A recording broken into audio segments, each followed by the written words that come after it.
आज जिल्ह्यामध्ये अवकाळी पाऊस आल्यानंतर प्रचंड प्रमाणामध्ये नुकसान झालेलं आहे.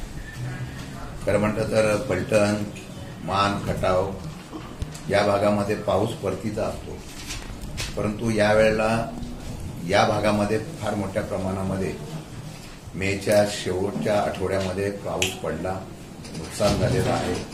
आणि इतर जिल्ह्यामधल्या इतर तालुक्यामध्ये सुद्धा या ठिकाणी नुकसान झालेलं आहे. त्याचे पंचनामा करण्याच्या बाबतीमध्ये राज्य सरकारने सूचना केलेल्या आहेत. जिल्हाधिकाऱ्यांच्या माध्यमातून त्या ठिकाणी त्याची अंमलबजावणी केली जाते आहे. माझा प्रश्न असा आहे की गेल्या मागच्या काही झालेल्या पावसाळ्याच्या अवकाळी नुकसानीच्या बाबतीमधली मदत अद्यापही काही शेतकऱ्यांना, अद्यापही काही लोकांना मिळालेली नाही.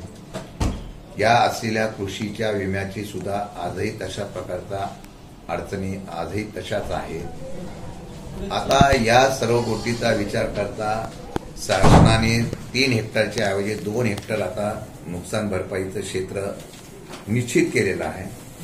आणि ते करत असतानाच या जिल्ह्यामध्ये या शेतकऱ्यांच्या झालेल्या नुकसानीच्या पंचनाम्यानंतर 50,000 हेक्टरी मदत मिळावी अशा प्रकारची मागणी ही केलेली आहे.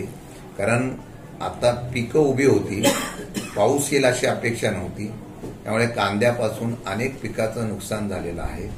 50,000 हेक्टरी मदत मिळावी अशा प्रकारची मागणी या जिल्ह्यामध्ये राष्ट्रवादी काँग्रेस पक्ष शरदचंद्रजी पवार साहेबांच्या वतीने आम्ही केलेली आहे.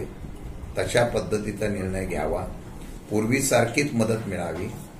जो काही निकष बदललेला आहे तो शेतकऱ्यावर अन्याय करणारा आहे, तो निकष शेतकऱ्यावर अन्याय करणारा नसावा अशा प्रकारची आमची अपेक्षा आहे.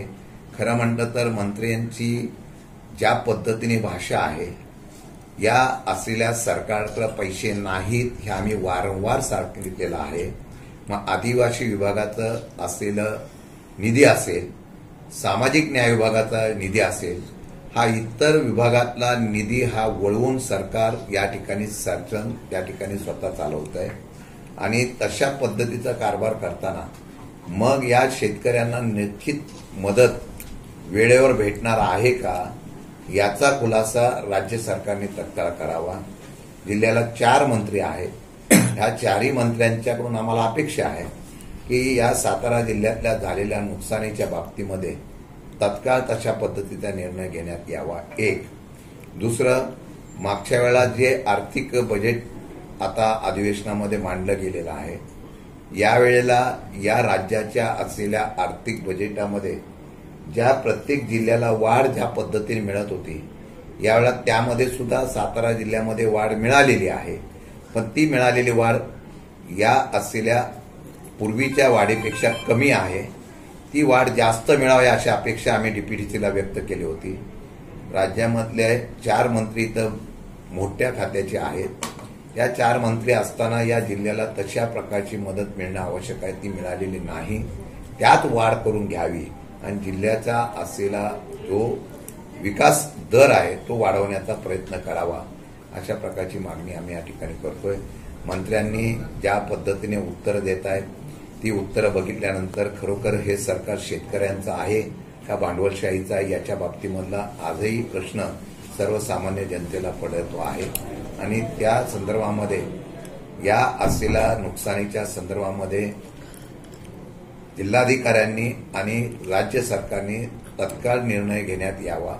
किती दिवसात ही मदत देणार, त्याची पंचनामे झाल्यानंतर किती दिवसात मदत देणार हे जाहीर करावं.